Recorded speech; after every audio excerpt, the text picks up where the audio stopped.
Hi there, my name is Leah and I am a life and relationship transition coach. And today I want to talk about how to overcome internal resistance. Do you ever feel stuck, lost, or unable to move forward and make changes in your life that you know you should make? Well, you're not alone. There is a tricky little thing called resistance that we all experience. And I'm going to talk today about what are the common signs of it, how to overcome it, and just give you a little more information about it so you can have that awareness and make different choices for yourself. So, here are the three common signs of inner resistance. One is lack of confidence. So, you're doubting yourself and hesitating to take action. Number two is unwillingness to bring change forward in your life. Maybe you want things to be different, but you resist actually doing what needs to be done to see those changes be made. And number three is a lack of feeling life's purpose. So without clarity on why you're doing something, it's hard to move forward. These are common signs that you could be feeling an internal sense of resistance. If this sounds familiar, know that this, although it's common, can keep you really trapped and stuck in this cycle. I hear a lot of my clients referring to this as like frustrating. They feel stuck. They feel like they're treading water, kind of going nowhere, aimless. And, I feel for you because this is also something that I have come up against in my own life as well. And it's something that can feel really disheartening and lonely. But you can get through it. Resistance is not something that is meant to stop you completely to a halt. It's just something that's there to create pause. And I don't think it's necessarily a bad thing, although it can feel really heavy and bad. So how do you start overcoming internal resistance? The first step is awareness. And I always like to say awareness creates choices. So with the awareness of your resistance, with knowing that this is something that's common, with knowing that, there are signs that you may be experiencing, now what? What do we do with that awareness? So you can't create change without awareness. And so if the goal is to start, creating more movement in your life, then we have to start observing when and where this resistance shows up in our lives. So is it around career? Is it around relationships? Is it around health? Where is it that you are feeling that resistance? And just notice, okay, there's some resistance there. Then we're in that observation, we're going to write things down.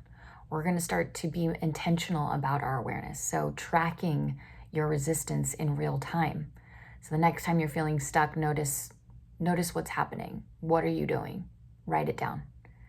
I think here I'm going to offer some guiding questions for you.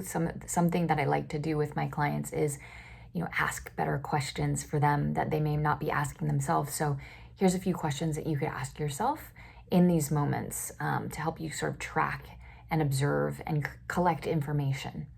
When does inner resistance show up in your day? Is it when you wake up in the morning? Is it at night when you go to sleep?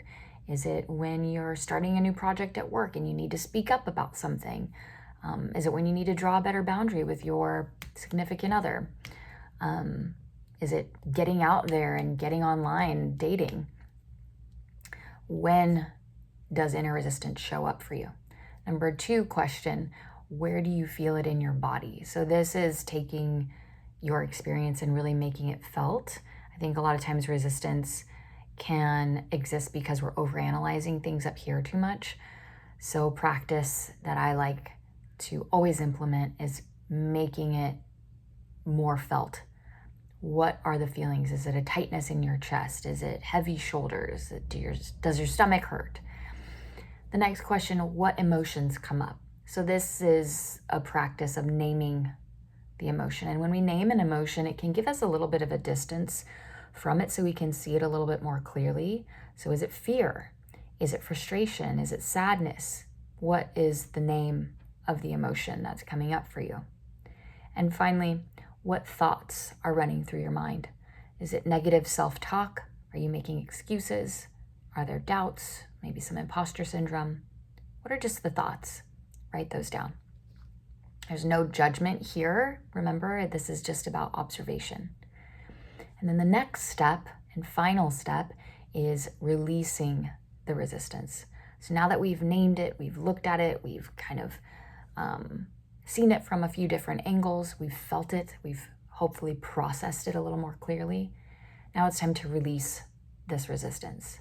So once you've written it down, taking that a step further and maybe crumpling the paper and throwing it away.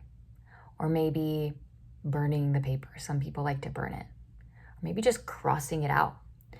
This act symbolizes letting go or releasing, or maybe not even fully releasing, but just loosening the grip a little bit on that resistance. Sometimes resistance can feel like a safety blanket. So how can you let go just a little bit? Maybe it's not a complete let go yet. Maybe it's just, a slight releasing of the grip so you're not white knuckling it. When we let go physically, we also begin to let go mentally. So this crossing out or throwing away or burning of that paper can be really useful to help us mentally envision what that would be like, So you can do this daily, weekly, or whenever you feel resistance kind of showing up for you, but it is a practice. So remember that one time may not be enough. You may need to return back to this practice. And I love the idea of everything being a practice. It really helps us to not have to get it right just one time, right? It helps us to know that we can be patient with ourselves in releasing this resistance. So it's awareness, observation without judgment, and then release. These are your first steps forward to overcoming internal resistance. And remember, this is just the beginning, right? I think knowing what to do next after you've released this internal obstacle is important as well. So if you're ready for more, if you're ready for next steps or planning ahead, reach out. And I've included a little worksheet here that you can download as well to help you overcome internal resistance. And it's a practice in awareness and releasing. So feel free to download that as well. Thank you so much for tuning in. Take care.